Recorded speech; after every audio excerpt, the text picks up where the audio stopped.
यूं ही नहीं major कल्ची classes सर्वाधिक सिलेक्शन बनने वाला सबसे पहला इन संस्थान हुआ है। इसका ठोस कारण है और उस कारणों को लेकर हम आपके सामने आ रहे हैं टू शो यू कि कैसे सीडीएस का पेपर इंग्लिश में हमारी बुक्स का योगदान कहाँ रहा है। आपको विश्वास दिलाने के लिए ये कुछ प्रूफ ज़रूरी होते हैं। ऑल्दो जो बच्चे हमसे हमेशा से पढ़ते आए हैं वो जानते हैं कि हमारी बुक्स, हमारे मॉक टेस्ट, हमारे लाइव क्लासेस, हमारे ऑफलाइन क्लासेस कितने कारगर रहे हैं उनको सिलेक्शन तक पहुंचाने के लिए। तो ये एक छोटा सा वीडियो आपके लिए है टू शो यू कि कैसे हमारी बुक्स 100% रोल प्ले करती हैं आपको आपकी सफलता तक पहुंचाने के लिए, और वो कैसे शॉर्ट क्वेश्चंस आपके एग्जाम में हूबहू दिख जाते हैं आपको। Coming over to that part of your exam जहां पे सबसे ज्यादा बच्चों को डर रहता है, दैट इज योर लेक्सिकन। जो लेक्सिकन है आपकी वो आपके सिनोनिम्स और एंटोनिम्स को पूरी तरीके से कवर करती है बच्चों। सीडीएस का सेट ए का पेपर है ये, जिसमें क्वेश्चन नंबर 52 वर्ड दिया है नगेटरी। अब आप देख सकते हैं ये एमकेसी की लेक्सिकन बुक का ये स्क्रीनशॉट जहां पे नगेटरी वर्ड को स्पेसिफिकली हमने मेंशन कर दिया ताकि आपको इसी बुक से, अगर आपने ये बुक परचेज की हुई है, go and check this word number 941 page number 86 में ये वर्ड एग्जैक्ट अपने मीनिंग और एंटोनिम के साथ मेंशन किया गया है। सो इससे ज्यादा एक्सप्लिसिट एक्सप्लेनेशन आपको कहीं नहीं दी जा सकती apart from this book that is your lexicon, जो डिफेंस के एग्जाम्स के लिए परफेक्ट है, बाइबल है उसकी। उसके अलावा ये तो सिर्फ एक है, आगे बहुत सारे ऐसे क्वेश्चंस हैं बच्चों जो हम आपको दिखाने जा रहे हैं। क्वेश्चन नंबर 58 ब्रेविटी एग्जैक्ट हमारी एमकेसी की लेक्सिकन बुक में 193 में मेंशन है, जहां पे उसके synonym antonym with meaning page number 19। Question number 59 obtuse word दिया है। अब ये वर्ड ऑब्ट्यूस वर्ड यहां पे आपको मेंशन हो जाएगा एंटोनिम में, ऑब्ट्यूसनेस मतलब कोई भी ऐसा वर्ड नहीं है बच्चों जो आपको एमकेसी की लेक्सिकन बुक से अनकवर्ड रह गया हो। या तो आपको उसके सिनोनिम्स में मिलेगा, या एक्सरसाइज में मिलेगा, या तो उसके एंटोनिम्स में मिल जाएगा। और यही हमारा एम होता है कि हम पूरी की पूरी लेक्सिकन आप तक कवर्ड पहुंचा दें ताकि आप सिनोनिम्स एंटोनिम्स का एक भी क्वेश्चन मिस करके ना आए बच्चों। ये खुला प्रूफ है, ये खुला चैलेंज है कि आप लेक्सिकन पढ़ के तो जाइए और ये 7 महीने बाद आप अप्रैल के एग्जाम में बैठ के देखिए फिर कैसे आप वोकैबुलरी का सफाया करके आएंगे एग्जाम में। उसके अलावा नेक्स्ट क्वेश्चन नंबर 71 अभी एंटोनिम्स शुरू हो रहा है, ठीक है। एंटोनिम्स इनविंसिबल, ये तो हमने वो वर्ड्स उठाए जो डिफिकल्ट हैं, बाकी के तो हमारे वर्ड्स कितने इजी आए थे बच्चों एग्जाम में। कंडेंसेशन 1000 बार ये वर्ड्स कराए जाते हैं क्लास में, ऑनलाइन क्लासेस हो, ऑफलाइन क्लासेस हो, बुक में तो ऑब्वियसली ये वर्ड्स आपको मिल जाएंगे। ये तो टफ वर्ड्स हैं जिन बच्चों का मीनिंग बच्चों को नहीं पता होता है। इनविंसिबल, अब देखिए इसके सिनोनिम्स यहाँ पे वल्नरेबल, एंटोनिम पूछा है, इनविंसिबल माने जिसको जीता जा सके, राइट। एंटोनिम वल्नरेबल, मीनिंग दिया हुआ है वल्नरेबल चपेट में आने वाला, अति संवेदनशील, राइट, ओपन टू अटैक। अब इसका एंटोनिम ऑब्वियसली उसका मीनिंग निकलने वाला है इनविंसिबल का। तो ये सारे वर्ड्स आपको क्लोज फॉर्मेट में बच्चों मिल जाएंगे। कंडेंसेशन कंडेंस बन रहा है, राइट। सो ये इजी टू इजी क्वेश्चंस। अब ये जो मेजर कल्ची क्लासेस की बुक्स हैं ये आपको कहाँ मिलेंगी बच्चों? एमकेसी पब्लिकेशंस की ये बुक, सीडीएस सीएपीएफ सारी बुक्स आपको हिंदी और अंग्रेजी भाषा में मिलने वाली है। www.majorcultureclasses.com में अभी भी देर नहीं हुई है। अगर ये अटेम्प्ट आपका मिस हो गया है या due to any reason spoil हो गया है, अप्रैल वाले अटेम्प्ट को तुरंत टारगेट करिए और इन बुक्स को ऑर्डर करिए 9696330033 में। और द बिगेस्ट थिंग इज कि आपको 25% डिस्काउंट के साथ साथ free shipping all over India मिलने वाला है बच्चों। इस पूरी बुक में आपको हर चैप्टर में सब topic wise questions, notes with example मिलेंगे। विविध प्रश्नों का बेहतरीन संग्रह है इस बुक में। सर्वोत्तम अनुभवी टीम द्वारा तैयार की गई है ये वस्तु। नाउ ऑब्वियसली ये जो बुक है it is a collection of maximum questions and perfect questions जो आपको एग्जाम ओरिएंटेड हो जाते हैं। और इसको कलेक्ट करने वाले, इसको कंपाइल करने वाले जो टीचर्स हैं वो अपने आप में बहुत एक्सपीरियंस्ड हैं स्टूडेंट्स, राइट। उसके अलावा एग्जाम में पूछने जाने वाले गारंटीड क्वेश्चंस जो आपको विद एग्जाम्पल हम लोग दिखा रहे हैं students. Obfuscate, right, obfuscate word exactly MKC की लेक्सिकन में 945 में दिया हुआ है with page number 87, right. You can check. Set A का पेपर है आपका, सेट ए का पेपर का क्वेश्चन एग्जैक्टली एमकेसी की लेक्सिकन की बुक से ही मिल रहा है आपको, राइट। उसके अलावा एबोमिनेशन, देखिए वर्ड लेक्सिकन की book abominate, number 13 exact synonym page number 13 के साथ मिल रहा है, राइट। उसके अलावा आपको एबॉर देखिए ऑप्शंस भी मिल जाएंगे, what to talk about the question आपको ऑप्शंस भी हूबहू मिल जाएंगे, राइट। उसके अलावा देखिए 77 एंटम्स, डिनाउंस वर्ड दिया हुआ है एमकेसी की लेक्सिकन में। 95% क्वेश्चंस बच्चों हूबहू मिलते हैं वोकैबुलरी के। 30 के 30 क्वेश्चंस में आप आराम से 25 क्वेश्चंस टारगेट कर सकते हैं सिर्फ इस बुक के भरोसे में, सिर्फ इस बुक के भरोसे में, राइट। डिनाउंस हो गया आपका निंदा करना, page number 40, word number 391। Fostered question number 78 है सेटे का पेपर, एमकेसी की लेक्सिकन में वर्ड नंबर 623 में दिया हुआ है, page number 60। Meaning, synonyms, antonyms हर शब्द के साथ। अब what do you ask for more, इससे ज्यादा आप क्या मांग सकते हैं कि आपको वर्ड के साथ साथ, और बच्चों आपको क्या लगता है ये आपको खुद को करने पड़ते हैं? बिल्कुल नहीं। क्लास में टीचर्स आपको इसको कैसे करना है और अडेप्टली कैसे सीखना है ये प्रॉपरली सिखाते हैं। हर वर्ड के साथ टीचर आपको एक नए शब्द के साथ लेके जाता है और एक नई दुनिया में इसको आपको फॉस्टर कराता है, राइट। उसके अलावा एजर्शन, अफर्म का सिनोनिम दिया हुआ है एजर्ट, उसी से रिलेटेड शब्द हैं आपके सारे, राइट। उसके अलावा देखिए, अब देखो स्पॉटिंग एरर, अभी तो इतने सारे क्वेश्चंस हम लोगों ने वोकैबुलरी के डिस्कस किए, ग्रामर भी आता है, तो हम लोग स्पॉटिंग एरर्स भी दिखा रहे हैं कि कैसे कैसे उस टॉपिक को हमने कवर किया है। क्लास में बताया था बच्चों टाइम एंड टेंस जरूरी है, बच्चों वर्ब जरूरी है। देखिए क्वेश्चन देखिए आप अपने सामने, you should read the newspaper regularly to be update. कभी भी क्या पैसिव में हम टू के साथ V1 छोड़ेंगे? लिखा हुआ है टू बी के साथ participle form that is verb third form is used to make it strong verb. तो यहां पे भी हमें क्या चाहिए था? अपडेटेड। अब सोचिए सिर्फ इस बात पे एग्जाम में 3 क्वेश्चन खड़े हो जाते हैं, इसी बात पे 3 question will be visited, no error चला जाएगा क्वेश्चन। एमकेसी की बुक का ये है कंटेंट, पेज नंबर 236, सिर्फ इसी कंटेंट पे 3 क्वेश्चंस खड़े हो रहे हैं बच्चों। ये बिल्कुल भी कुछ नया नहीं है, this is always we know that. ये तो बस हम आप तक पहुंचा रहे हैं ताकि आपको विश्वास हो जाए कि अगर आपको एक अडेप्ट बुक, एक एक्यूरेट बुक चाहिए जो आपको एग्जाम तक पहुंचा के जरूर सिलेक्शन देगी, and that is your MKC publication only. और ये गारंटीड है। आप आज बुक लेके देखिए और इसको पढ़ के देखिए, इसके क्वेश्चन सॉल्व करके देखिए, इसके आगे आपको सारी बुक फेल है, सारी इंग्लिश की बुक्स फेल है। XYZ, I am not naming them, but XYZ सारी इंग्लिश की बुक्स फेल है। अगर आपने इन इंग्लिश के क्वेश्चंस को सॉल्व कर लिया, इस लेक्सिकन को अगर आपने अच्छे से पढ़ लिया, सारी इंग्लिश की बुक्स फेल हैं बच्चों। इसके अलावा क्वेश्चन नंबर 45, राइट, देखो 3 क्वेश्चन बैक टू बैक उसी कंटेंट से उठ रहे हैं, सिर्फ इतने से ही कंटेंट से 3 क्वेश्चंस बन रहे हैं बच्चों, time and tense, right. Next question 47, अब देखो क्या कहने की कोशिश कर रहा है? Present perfect. अब प्रेजेंट परफेक्ट लगाने के लिए उसका कॉन्सेप्ट जरूरी है, जो कि पढ़ने से ही आएगा, जो कि समझने से ही आएगा, जो कि क्लास अटेंड करने से ही आएगा बच्चों। Next, right an email to your friend expressing you regret, नहीं your regret. Possessive adjective explain किया गया है कि पजेसिव एडजेक्टिव का इस्तेमाल कहाँ होता है। एमकेसी की objective English book page number 52 with examples explain किया जाता है हर पॉइंट, हर कॉन्टेक्स्ट को। अब अगर आप भी चाहते हैं कि ऐसे ही क्वेश्चंस आपको भी बिल्कुल सिमिलर मिले जो आपने क्लास में पढ़ा है, उसके लिए आप ऑफलाइन क्लासेस अटेंड करना ना भूलें, उसके लिए आप इन बुक्स को परचेज करना ना भूलें, क्योंकि ये बुक्स शॉर्ट सिलेक्शन देने में बहुत अहम रोल प्ले करती हैं स्टूडेंट्स। और अगर आप नहीं चाहते उस पॉइंट से मिस करना, so make sure that you have them. जय हिंद। जय हिंद बच्चों, आपका CDS का पेपर हो गया है, एलिमेंट्री मैथ का। हमने देखा पेपर आपका ठीक था, लेकिन जो है इसमें थोड़ा सा कैलकुलेटिव था। लेकिन आप अगर हम बात करते हैं अपनी बुक का और स्टडी मटेरियल, जैसे आप यहाँ पे क्लासरूम का हिस्सा बनते हैं या आप जो है ऑनलाइन का हिस्सा बनते हैं, आप ऑनलाइन ऑफलाइन किसी भी तरीके से एमकेसी से अगर आप जुड़ते हैं तो आपको प्रॉब्लम नहीं आई होगी। वैल्यू पुटिंग के ज़्यादा क्वेश्चन थे तो उसमें आप कर पाए होंगे। यहाँ पे अगर हम बात करते हैं, देखिए कुछ क्वेश्चन अब देखते हैं हम लोग जो हमारे बुक से डायरेक्ट आते हैं, डायरेक्ट क्वेश्चन है और वैसा आपको बताया जाता है। जो अगर नहीं ज्वाइन कर पाते हैं किसी भी तरीके से, अगर आप नहीं यहाँ पे आने में असमर्थ हैं, तो उनके लिए एक बुक ऐसा माध्यम है जो आप आसानी से घर बैठे भी जो है मंगा के जो है अगर उसको आप गो थ्रू एक बार हो जाएंगे तब भी पेपर आसानी से आपका होता।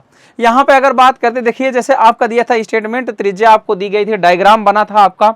यहाँ पे ये दिया गया था आपका कि जो है ये एक सर्कल है, ये आपका सेमी सर्कल है, इसके बीच से एक सेमी सर्कल बनाया जाता है यहाँ पे, और यहाँ पे एक आपका क्या बनता है, एक और सर्कल बनता है। इसकी त्रिज्या पूछी गई थी और इसका क्षेत्रफल पूछा गया था। आप देखेंगे यही क्वेश्चन जो है ये सेट सी का अगर बात करते तो 51 नंबर क्वेश्चन था। यही जो आपका क्वेश्चन है अगर आप जाके देखेंगे इस बुक में, हमारी जो एमकेसी की बुक है एलिमेंट्री मैथमेटिक्स की, तो उसमें देखिए पेज नंबर 324 ये एग्जाम्पल आपका दिया गया है। यहाँ पे देखिए ये एग्जाम्पल दिख रहा है, सेम यही क्वेश्चन है और सेम फिगर बनेगा और उसमें हमने डिराइव करके बताया है कि कैसे ये चीज निकल कर आती है।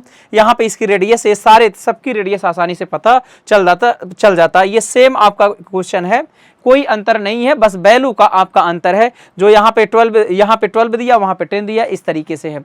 सिर्फ आपका देखेंगे तो वैल्यू का अंतर, बाकी फिगर आपका सेम बनता और फिगर बन जाएगा तो क्वेश्चन आसानी से सॉल्व हो जाएगा। रेडियस आ गया तो आपको क्षेत्रफल निकालना पाई आर स्क्वायर से आप निकाल सकते हैं और रिलेशन बताना है, इनमें रिलेशन बताना दोनों रेडियस के बारे में, तो दोनों रेडियस अगर पता है दोनों का रिलेशन आपको रेशियो लेना था, आसानी से सॉल्व हो जाता क्वेश्चन।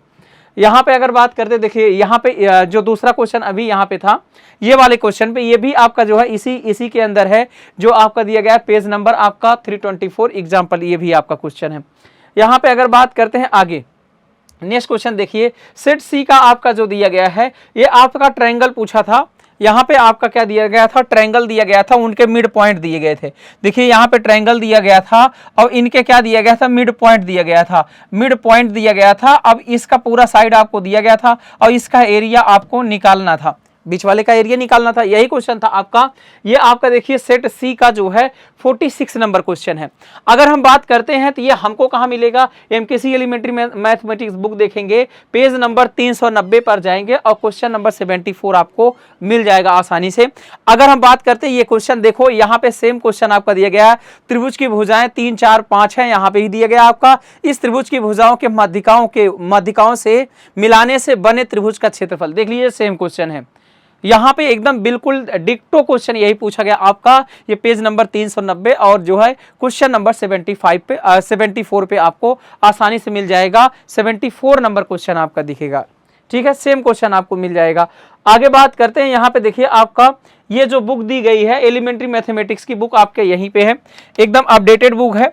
यहाँ पे अगर बात करते हैं ये आपका दिया गया है, बाकी जनरल साइंस की भी बुक है, ऑब्जेक्टिव जनरल इंग्लिश की बुक है, जियोग्राफी इकोनॉमिक्स। भैया आप देख लो कि यहाँ पे जो है कितने क्वेश्चन आप लोग डायरेक्ट जो है ये फंसा सकते हैं और आपको कॉन्सेप्ट पढ़ाया जाएगा तो भाई आएगा तो वहीं से क्वेश्चन, कॉन्सेप्ट से बाहर से क्वेश्चन नहीं होते हैं।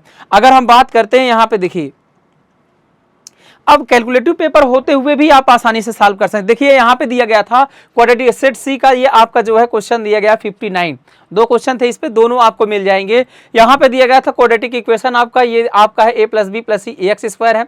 यहाँ पे इन सबको ऐड करें, x की वैल्यू अगर 1 रखते हैं हम लोग तो कितना आ जाएगा, सबकी वैल्यू ऐड करने पर 0 आता है, तो ये आपका क्या होता है, यहाँ पे 1 होता है और दूसरा रूट क्या होता है, c/a होता है, यही होता है आपका। तो यहाँ पे देखो ये तो आपका क्वेश्चन था कि इसका सीडीएस में आया हुआ पेपर था।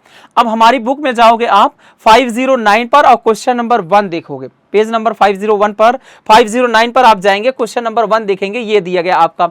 देखिए सेम कॉन्सेप्ट पर है आपका कि समीकरण q - r x square r - p x है और p - q = 0 है। यहाँ पे देखिए ये एक वैल्यू कितनी हो जाएगी 1 और दूसरा c/a हो जाएगा। सेम कॉन्सेप्ट पर सेम क्वेश्चन आपका दिया गया था। यहाँ पे आप जाएंगे 509 पर, क्वेश्चन नंबर 1 आपको दिख जाएगा। आगे बात करते हैं दूसरा क्वेश्चन भी सेम इसी पर, देखिए इसी पर आपका क्वेश्चन था, वही क्वेश्चन है, सेम आपका यहाँ पे दिया गया वैल्यू। आगे बात करते हैं, यहाँ पे देखिए सेम क्वेश्चन है। नेक्स्ट बात करते हैं, अब देखो अगर हम बात करते हैं स्टैटिक्स, जिसे आप डरते हैं, ये क्वेश्चन भी आपके पास है और कराया गया क्वेश्चन है कई बार। यहाँ पे अगर बात करते देखिए बुक में भी ये किया गया, एग्जाम्पल भी है और हम क्वेश्चन भी बताएंगे आपको, इसके एग्जाम्पल भी और क्वेश्चन नंबर भी आपका 92 है 637 पर। अगर हम बात करते देखिए ये आपको दिया गया था, यहाँ पे डेटा, इसका क्या निकालना था, एवरेज निकालकर इसको रखना था और फिर क्या निकालना था आपका दिया गया था यहाँ पे वेजेस, आपको मतलब यहाँ पे के की वैल्यू पता करनी थी, टोटल आपको एवरेज दिया था, तो भैया मल्टीप्लाई करके इससे टोटल से डिवाइड करके आपको के की वैल्यू सॉल्व करनी थी। अब यहाँ पे देखिए आपको सेम क्वेश्चन, केवल आपका डेटा चेंज है। देखिए यहाँ पे कराया गया है, इसका एफ का मान यहाँ पे पूछा गया है, वहां पे एफ की जगह क्या है, के है, बस अंतर आपका सिर्फ इसी का है, बाकी सेम टू सेम आपको क्वेश्चन ये देखिए आप अपनी बुक का है, मैथमेटिक्स बुक आपका जो है पेज नंबर 637 और क्वेश्चन नंबर 92 पर आपका जो है ये क्वेश्चन दिख जाएगा।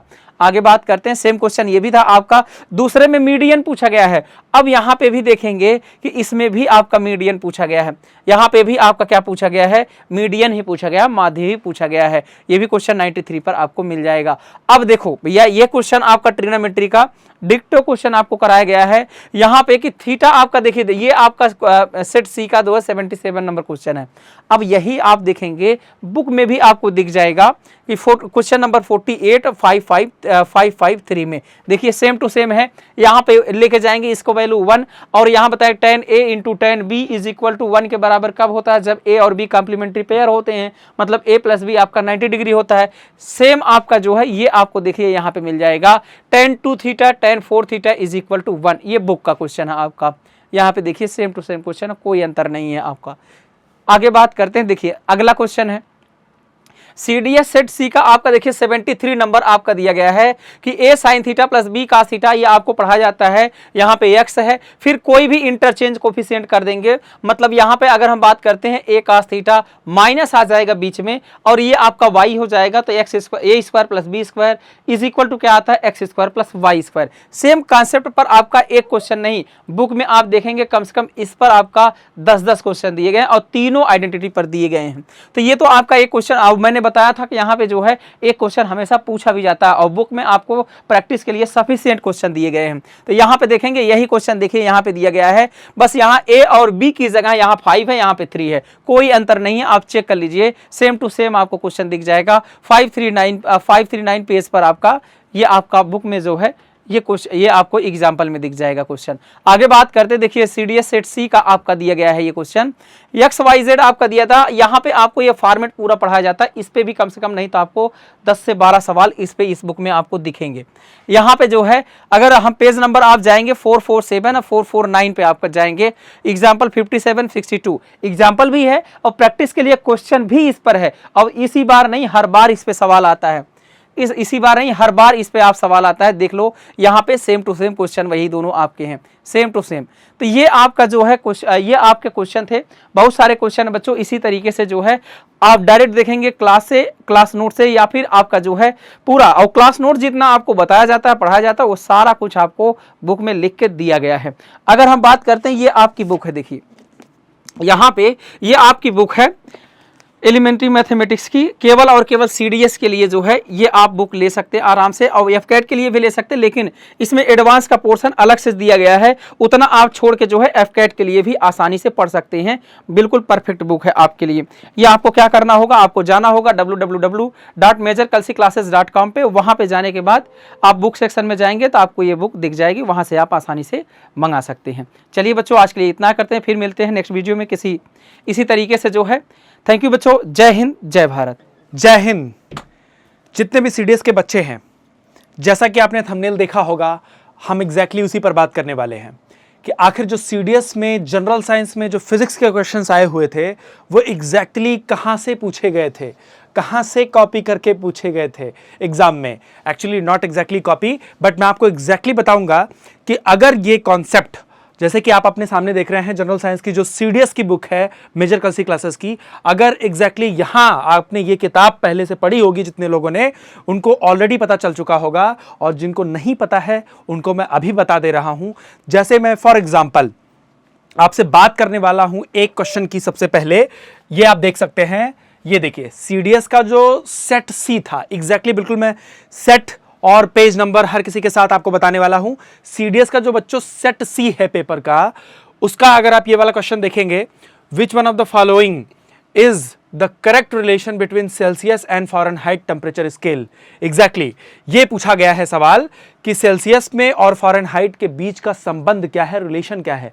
तो अगर इन दोनों की बात आप देखते हैं, 4 ऑप्शन दिया है कि इसमें से कौन सा करेक्ट ऑप्शन है। अब आ जाते हैं तुरंत ही कहां पर, मेजर कलसी की बुक पर, और यहां पर देख सकते हैं एमकेसी सीडीएस फिजिक्स की जो बुक है, एक्चुअली में वो जनरल साइंस की बुक है, जो मैंने आपको पहले यहां पर दिखाया, ये दिखाया मैंने आपको। इसके जस्ट बाद आप देख सकते हैं जो सीडीएस की बुक है, इसमें जो फिजिक्स वाला पोर्शन है उसके अगर आप पेज नंबर 63 पर जाएंगे, किसी और पेज पे जाने की जरूरत नहीं है, पेज नंबर 63 पर अगर आप जाते हैं बच्चों, तो आपको एक ही लाइन में इसका आंसर लिखा हुआ मिल जाएगा। यहां पर लिखा हुआ है C/100। Minus 0 equal to T minus 273 और ये f माइनस 32/212 माइनस 100। अब देखिए इन दोनों को अगर आप बराबर कर लेते हैं यानी कि c अपॉन 100 इक्वल टू वहां पर कितना हो जाएगा f माइनस 32 अपॉन कितना हो जाएगा, इसमें से घटाएंगे 180, यानी कि अगर आप काटें इसको तो यहां 20 से अगर आप कट करते हैं तो ये 5 हो जाएगा और ये कितना हो जाएगा, ये हो जाएगा आपका 9। तो एग्जैक्टली जब आप इसको सॉल्व करेंगे तो आपको ऑप्शन मिल जाएगा सीधा डी ऑप्शन आपको मिल जाएगा। ठीक है, यहां पर सी के जगह पर टीसी लिखा है एग्जाम में, इसके जगह पर टीएफ लिखा है। तो मतलब एग्जैक्टली आप देख सकते हैं इस पेज पर आप जाएंगे तो सीधे सीधे ऊपर सबसे मेन लाइन लिखी हुई है। ठीक है, तो इस तरीके से आप यहां पे पा जाएंगे। देखिए एक क्वेश्चन और दिखाता हूं मैं आपको। देखिए बच्चों एग्जैक्टली इसमें कुछ भी अलग से कुछ बोलने की जरूरत नहीं है। प्रत्यक्षम किम प्रमाणम, जो प्रत्यक्ष है उसको प्रमाण की कोई जरूरत नहीं है। देखिए सामने एक क्वेश्चन दिया हुआ था, सेट सी का ही मैं सारा क्वेश्चन लेकर के आया हूं। गिने चुने क्वेश्चन पूछे बच्चों, 10 क्वेश्चन फिजिक्स का आया था, उसमें से मैं 3-4 तो आपको ऐसे ही दिखा दे रहा हूं कि सीधे ही मतलब अगर वो टॉपिक आपने पढ़ा है आपके सामने से गुजरा है तो आप 100% तुरंत ही करके चले आओगे। ठीक है, आपको उल्टा और जब पढ़ाया जाता है तब तो ऑब्वियस सी बात है वो सारे ही क्वेश्चन आप कर लोगे। यहां पर देखिए, a charge particle moves through a magnetic field be with a velocity v, which one of the following statement is true for the force experienced by the particle। अब पूछा जा रहा है एक चार्ज पार्टिकल है जो कि v वेलोसिटी से b मैग्नेटिक फील्ड में जा रहा है।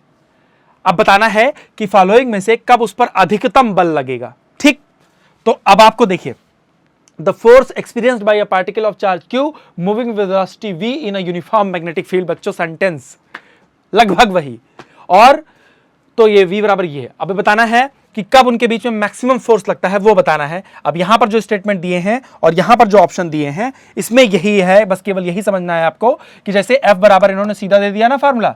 अब अगर आपको यही फार्मूला पता है, यही फार्मूला अगर आपको पता है v क्रॉस b, तो आप आंसर जान चुके हैं। आपको अगर v और b देखेंगे तो दोनों जानते हैं, v क्रॉस b करेंगे तो कितना आ जाएगा, q v b sine theta. अगर साइन थीटा के जगह पर अगर 90 लिखते हैं यानी कि दोनों क्या होता है, एक दूसरे के परपेंडिकुलर होते हैं। F is maximum when V and B are perpendicular to each other. जब एक दूसरे के लंबवत होंगे यानी कि the vector F and B will be perpendicular to each other, तो वो जो फोर्स होता है वो क्या होता है, मैक्सिमम हो जाता है। ठीक है, तो आपको सिर्फ सिंपल यही फार्मूला पता करना था, कुछ नहीं करना, ऑप्शन से भी मतलब नहीं है, सिर्फ फार्मूला। ठीक, फिर आप क्रॉस प्रोडक्ट की डेफिनेशन से इमीडिएटली बता देते। ऐसे ही देख लेते हैं ये भी क्वेश्चन। ये देखिए क्या दिया हुआ है, पढ़िए, सेट सी खुद पढ़िए, खुद देखिए। The following diagram shows a pendulum at different positions, which one of the following statement is true. अब बताइए, ये ऐसे जा रहा है, मूव कर रहा, तो ये सबसे ऊंचाई पर है ना, ये सबसे ऊंचाई पर है और ये सबसे नीचे है। तो आप जानते हैं ऊंचाई बढ़ने के साथ पोटेंशियल एनर्जी बढ़ती। फार्मूला देखिए, पोटेंशियल एनर्जी का सीधा दिया हुआ है, it is defined energy possessed by the body by virtue of position configuration.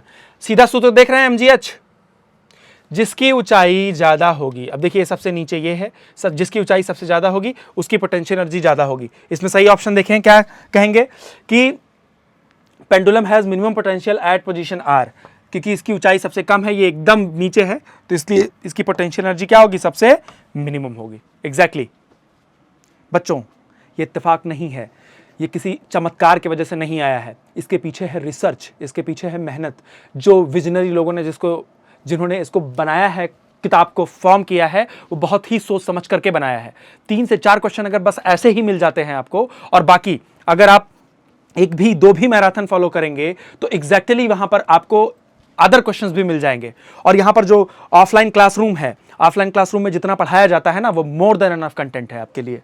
अगर आप प्रॉपरली फाइनली सही में आप सीडीएस के लिए ओरिएंटेड हैं, आपको सच में प्रिपरेशन करनी है, ठीक है, आपको सच में एग्जाम को क्रैक करना है, तो you should think about major Kalsi classes, because this is the only platform जो आपको ये चीज पूरे 100% गारंटी के साथ, प्रूफ के साथ दिला सकता है। ठीक है, तो चलिए, तो इसी विश्वास के साथ मैं इस लेक्चर को, इस बात को, जो ये प्रूफ था हमारा, इसको प्रूफ करने के बाद मैं इस वीडियो को यहीं पर रोकता हूं और फिर मिलते हैं आपसे बहुत ही जल्द सीडीएस के चैनल पर। जय हिंद। जय हिंद बच्चों, welcome to the major Kalsi classes. आपको इस वीडियो में ये पता चलने वाला है ये कि सीडीएस का जो 3 सितंबर को पेपर हुआ है, सीडीएस 2 2023 का जो पेपर हुआ है, आप में से कई लोग दे के आए होंगे, कई लोग देने की अगले पेपर की तैयारी करे होंगे। तो आप ये जान लीजिए कि पेपर किस तरीके से फंसता है, हमको क्वेश्चंस कहाँ कहाँ से मिल जाते हैं, वो कौन से सोर्सेस हैं जहाँ से यूपीएससी सवाल उठाता है। ठीक, कहने का मतलब ये है कि कई बार ये कहा जाता है कि यूपीएससी अनप्रेडिक्टेबल है, यूपीएससी को प्रिडिक्ट नहीं किया जाता है, कई बार ये कहा जाता है।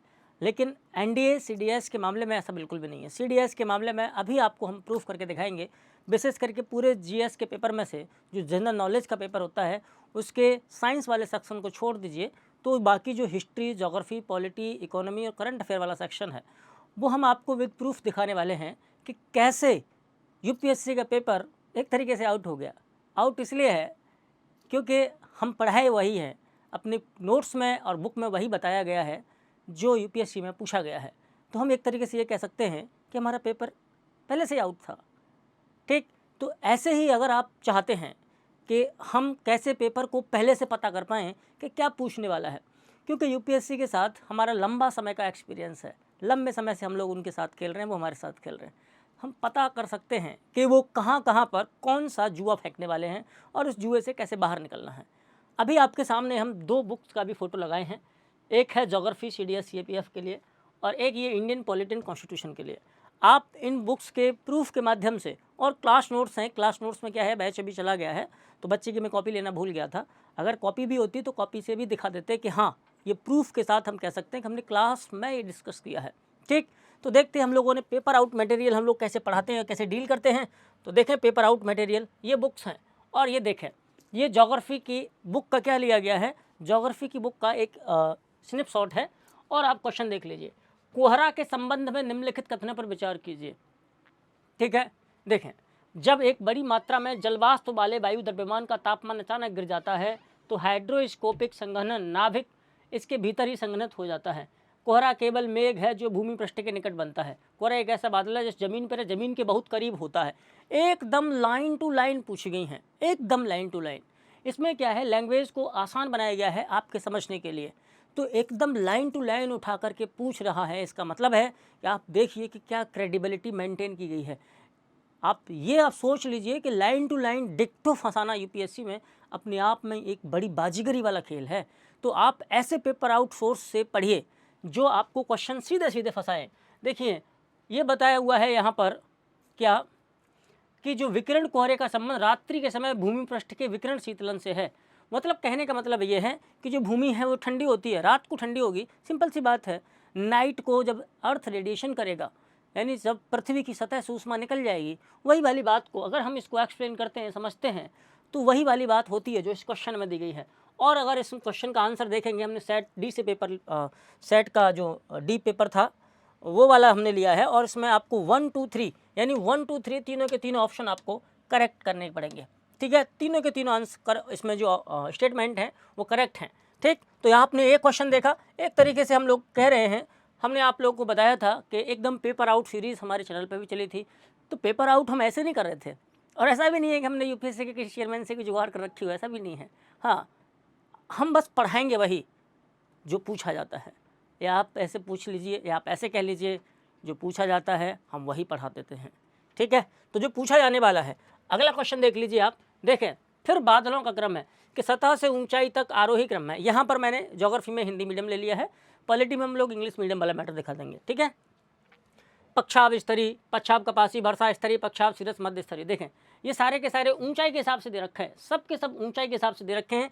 और अगर हम इन सबको क्रम में लगा लीजिए और इनको क्रम में लगा लीजिए, यानी कि ये असेंडिंग ऑर्डर में पूछा गया है, ऐसे नीचे से ऊपर की ओर, और एकदम मैच करेगा तो आप ऑप्शन नंबर बी पे मैच करेंगे, 2 4 3 1 2 4 3 1।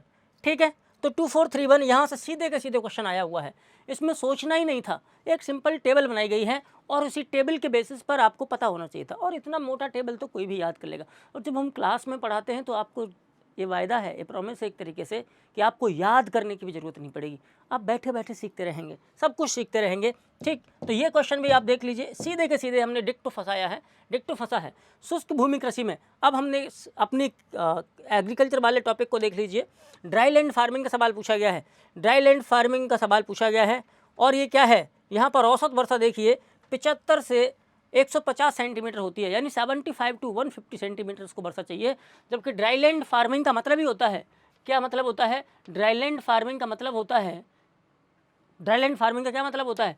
जो 50 सेंटीमीटर से कम हो, जहाँ पर वर्षा 50 सेंटीमीटर से कम होती हो। अब आप सोच के देखिए, तो गन्ना को तो 75 से 150 चाहिए, तो ये कैसे होगा ड्राईलैंड फार्मिंग में? इसको पानी चाहिए। और वैसे भी बहुत सिंपल, आप कॉमन सेंस से भी सवाल कर सकते थे। ये भी आप हमारे एग्रीकल्चर वाले सेक्शन में 2 बुक दे रखी ज्योग्राफी की, उसमें प्रॉपर लिखा गया है। ड्राईलैंड फार्मिंग के बारे में और भी डिटेल चर्चा की गई थी, हमने प्रॉपर गन्ना को उठा लिया है बस। और भी ड्राईलैंड फार्मिंग के बारे में बात की गई थी, डिटेल में बात की गई थी, लेकिन हम पूरा का पूरा स्क्रीनशॉट यहाँ लगा नहीं सकते थे। इसलिए आप देखिए पूरा का पूरा ये क्वेश्चन में एकदम हिट यानी डिक्टो फंसा हुआ है। तो आप ये जान लीजिए कि यहाँ पर एक तरीके से पेपर आउट करने वाला ये सेक्शन था। हम लोग ऐसे ही इसी तरीके से पढ़ते हैं और पढ़ाते हैं। आगे देखें, यहाँ पर सीधे हमने बुक का क्या कर लिया है, तंजानिया का प्रसुप्त ज्वालामुखी। कहने का मतलब है कि ये एक तरीके से डोरमेंट है, सोया हुआ है, ठीक है, डोरमेंट वोल्केनो है और सबसे ऊंचा पर्वत है ये अफ्रीका का। यही पूछा गया इनमें में से कौन सा अफ्रीका का सबसे ऊंचा पर्वत है, तो ऑप्शन बी होगा माउंट किलिमंजारो। यहाँ भी किलिमंजारो, एकदम डिक्टो, यानी कुछ सोचना ही नहीं है, बस पढ़ना था, रिवाइज करना था और आंसर ठोक के चले आना था। इसी को बोलते हैं एक तरीके से पेपर का आउट हो जाना। ठीक, अगला सवाल देख लीजिए आप। अगला सवाल देखें, आप अगला सवाल भी देखेंगे तो भी आप यही पाएंगे कि सवाल सीधे सीधे फंसा है। देखें, हमारा 20 चैप्टर है। अब हमने हर महाद्वीप में क्या है, हर महाद्वीप में, हर कॉन्टिनेंट में अलग अलग पठार दे रखा है। प्लेटू के बारे में चर्चा की है, तो हर महाद्वीप में अलग अलग दे रखा था। तो हम एक साथ में ये नहीं है, एक साथ में नहीं है, इसलिए सारे के सारे स्लाइड नहीं लगा सकते थे, क्योंकि फिर वो जगह नहीं बचती। ठीक, तो अबिसिनिया वाला बिल्कुल अफ्रीका में ही है, बिल्कुल अफ्रीका में है। आप इस बुक का चैप्टर नंबर 20 खोलोगे, ज्योग्राफी की बुक का, आपको मिल जाएगा उसमें। ठीक, पैटागोनिया यहाँ पर है ही नहीं, साउथ अमेरिका में है। अनातोलिया एशिया में है, ये करेक्ट है। आइबेरिया यूरोप में है, इसमें नहीं है। तो उसमें मैच कर रहा है 1 और 3, तो 1 और 3 option B is the correct answer. ठीक है, एक तरीके से सिंपल, बस क्या करना था कि इन्फॉर्मेशन जो दे रखी थी अलग अलग महाद्वीप में, वो थोड़ा सा दिमाग में रखनी थी। वो भी ये बहुत मेजर प्लेटू हैं। जब हम मैपिंग कराते हैं, मैपिंग कराते समय भी इस बात को ध्यान रखा जाता है। अब मैपिंग कराते हुए बच्चों की क्लिप तो मैं नहीं ला के दे सकता था, हाँ, लेकिन आप ये मान के चलिए कि जब हम मैपिंग कराते हैं तो माउंटेन्स की मैपिंग कराएंगे, प्लेटूज़ की मैपिंग कराएंगे, यानी कौन कौन से पठार किस किस देश में है, देश तक बता देते हैं। मैं आपको देश बता देता हूँ, ये अबिसिनिया है वो इथोपिया में है, अफ्रीका में। ठीक है, आइबेरिया है वो स्पेन और पुर्तगाल में है, यूरोप के में। ठीक है, अनातोलिया है वो एशिया के तुर्की में है स्पेशली। पैटागोनिया है वो अर्जेंटीना में है। तो हमने आपको कंट्री तक मैपिंग में दिखा देते हैं। ठीक, तो बिल्कुल एक तरीके से बहुत ही सिंपल मैपिंग का सवाल था, जो आपकी बुक और एटलस से दोनों सोर्सेज से मिल जाएगा आपको। ठीक है, तो एक तरीके से ये भी क्वेश्चन हमारे लिए आउट है, यानी हमारे लिए ये पेपर आउट वाला क्वेश्चन है, हम लोग पहले से ही कर चुके हैं। देखो फिर से वही है, यहाँ क्या पूछा है, मेघों के प्रमुख 2 प्रकार, स्ट्रेटिफॉर्म, क्यूलिफॉर्म। देखो क्यूमुलस और स्ट्रेटस ये हैं। और पूछा गया है, देखो निम्बो जुड़ा होता है। देख एक बात और देख लेते हैं, जो निम्बो जुड़ा होता है, निम्बस देखें, निम्बस। ठीक है, आकारहीन, कभी कभी मेघ इतनी कम ऊंचाई पर बनते जमीन को छूने लगते हैं, काले या भूरे रंग के होते हैं। निम्नों के नंबर संलग्न है और ये वर्षा करते हैं, बिल्कुल वर्षा करते हैं। ठीक, तो बिल्कुल सेम टू सेम यहाँ से लाइन उठा लीजिए, यहाँ से लाइन उठा लीजिए, यहाँ से लाइन उठा लीजिए, आपको सब कुछ मिल जाएगा। ठीक है, और देखो स्तरी वर्षा स्तरी और स्तरी कपासी मेघ ऐसा नहीं है। स्तरी वर्षा स्तरी ये सभी ऊंचे मेघों के प्रकार नहीं हैं, क्योंकि ऊंचे मेघों के प्रकार के लिए सीरियस होना चाहिए, सीरियस होना चाहिए। तो तीसरा स्टेटमेंट गलत था, इसलिए 1 to 4 क्या होगा, अपनी आप सही आंसर हो जाएगा। ये भी आप यहाँ से लाइन उठा करके सीधे के सीधे देख लीजिए। तो कहने का मतलब ये है कि आपको इधर उधर भटकने की कोई आवश्यकता नहीं है। आप एक प्लेटफॉर्म से जुड़िए, एक बार ट्रस्ट कीजिए, और ट्रस्ट करने के बाद यदि आपको अपने भविष्य में परिवर्तन ना आए तब कहना। ज्योग्राफी हो या कोई भी जीएस का सब्जेक्ट हो, कोई भी जीएस का सेक्शन हो, आपको सारे के सारे क्वेश्चंस हम यहाँ करके दिखा सकते हैं, लेकिन वही वाली बात हो जाएगी कि टाइम बहुत ज़्यादा जाएगा। आपको सिर्फ यहाँ हिंट चाहिए और मैं उस हिंट को आपको दे रहा हूँ। एक तरीके से ये पेपर आउट वाला मामला है ये भी। ठीक, देखो रोपण कृषि, प्लांटेशन, कॉमर्शियल फार्मिंग दे रखी है हमारे सेक्शन में। कॉमर्शियल फार्मिंग, पौधरोपण यानी प्लांटेशन फार्मिंग, यहाँ पे देख लीजिए पौधरोपण, रोपण कृषि। यहाँ पर क्या लिखा हुआ है कि विदेशी ये पशुओं को बेचने के लिए पालते हैं किसान। ऐसा कहाँ है, देखें वैज्ञानिक तरीके से प्रबंधन किया जाता है, तो वैज्ञानिक तरीके से प्रबंधन किया जाता है। ठीक है, इसमें आधुनिक आदानों का अधिक उपयोग होता है, बिल्कुल मॉडर्न तरीके से होता है, इसमें सब कुछ मॉडर्न तरीके से होता है। और देखें रोपण कृषि के लिए उच्च पूंजीगत परिव्यय की आवश्यकता होती है। ठीक है, पूंजी गहन आदान, इन आदान का मतलब इनपुट है ना, कैपिटल इंटेंसिव इनपुट चाहिए होते हैं, बिल्कुल सही बात। मुख्यतः विदेशी स्वामित्व और श्रमिक होते हैं। ठीक है, यहाँ श्रम का उपयोग करते हैं, सस्ते श्रम का। जब सस्ते श्रम का हम उपयोग करते हैं तो नॉर्मली क्या करते हैं कि अपनी बड़ी कंपनी को किसी छोटे से देश में जहाँ सस्ता श्रम होता है वहाँ लगा लेते हैं।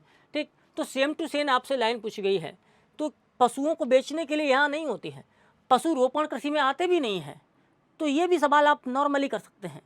सिंपल देखो, यहाँ से लाइन मैंने उठा के दे दी है आपको, पॉइंट टू पॉइंट उठा करके दे दिया है, और ये मुझे लगता है कि क्वेश्चंस को डील करने के लिए इतनी इन्फॉर्मेशन आपके लिए पर्याप्त है।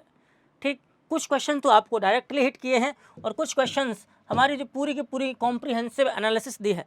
कहने का मतलब यह, और ऐसा नहीं है कि यहाँ से हम सवाल वाली बात कर रहे हैं, ये एक तरीके से क्या है, ये एक तरीके का एक ऐसा फॉर्मेट है कि एक बार इसको पढ़ लीजिए, अब यहाँ से यूपीएससी जितने सवाल पूछेगी सारे के सारे हल हो जाएंगे। ठीक, तो सारे के सारे सवालों को हल करने के लिए अब देखें हमने यहाँ पर क्या लिया है, एमकेसी की पॉलिटी की बुक का है। ज्योग्राफी के लिए हमने आपको इसमें दिखा दिया है, पॉलिटी का बुक वाला देख लीजिए। तो पॉलिटी की बुक में आप देखेंगे पूछा गया है क्वेश्चन नंबर 40 है सेट डी पेपर का, कि which one of the following is not correct about the Indian independence act 1947। भारतीय स्वतंत्रता अधिनियम 1947 के बारे में स्टेटमेंट पूछा गया है। ठीक है, इसके फीचर्स के बारे में बात की गई है। अब इसमें पूछा गया है एक्चुअल में कि नॉट करेक्ट पूछा गया है। सवाल कौन सा पूछा गया है, नॉट करेक्ट। अब यहाँ से अगर आप देखेंगे तो यहाँ पर पूरा का पूरा दिया गया है। हालांकि हमने इंट्रोडक्शन नहीं लिया है इस एक्ट का, क्योंकि ये वाली जो इन्फॉर्मेशन है वो इंट्रोडक्शन में दे रखी है, क्योंकि बुक के पूरे पेज में दे रखा है। ठीक है, तो जो मैं बोल रहा हूँ ना, नोट्स होता है, अगर नोट्स होता तो हमारा ऐसे करके बना होता, फिगर बना होता, उसमें सारी की सारी इन्फॉर्मेशन होती। तो सच बात यह है कि जो इंडिया का जो बेसिक फ्रेमवर्क है कॉन्स्टिट्यूशन का, ये तो 1973 में आया है। ठीक है, तो बेसिक स्ट्रक्चर वाले टॉपिक से भी इसमें दे रखा है, वो भी बुक के चैप्टर नंबर में अलग से दे रखा है बेसिक स्ट्रक्चर। यहाँ पर ये evolution of the Indian constitution वाले सेक्शन में दे रखा है। तो यहाँ पर आप सीधे देख लीजिए, यहाँ से सीधे के सीधे क्वेश्चन मैच करेगा। ठीक है, तो पॉलिटी का क्वेश्चन भी यहाँ से सीधे के सीधे हिट कर रहा है। अब आप बताइए आपको चाहिए क्या, है ना, क्या चाहिए, आप क्या चाहते हैं। सीधे के सीधे पेपर के क्वेश्चंस एक तरीके से आउट हो रहे हैं, आप वही पढ़ रहे हैं जो पेपर में आ रहा है, तो फिर और क्या चाहते हैं। मुझे उम्मीद है कि शायद इससे ज़्यादा आपको और ईमानदारी की क्या ही आवश्यकता बताई जाए। अमेंडमेंट्स में पूरी की पूरी लिस्ट दे रखी है, तो पूरी की पूरी लिस्ट दे रखी है। उस लिस्ट में से आप पाएंगे तो आप आसानी से पा सकते हैं कि जो 103 अमेंडमेंट एक्ट है वो क्या है, वो क्या करेगा, EWS को आरक्षण दे देगा। बस समझ में आया। तो ये यहाँ से पूरी लिस्ट उठा के देखी जा सकती है। ठीक है, पूरी लिस्ट दे रखी है, क्योंकि ऐसा नहीं है कि सिर्फ यही वाला पूछा जाता है, और भी कई सारे पूछे जाते हैं। आगे देखिए, पेज नंबर तक दे रखा है हम लोगों ने 245।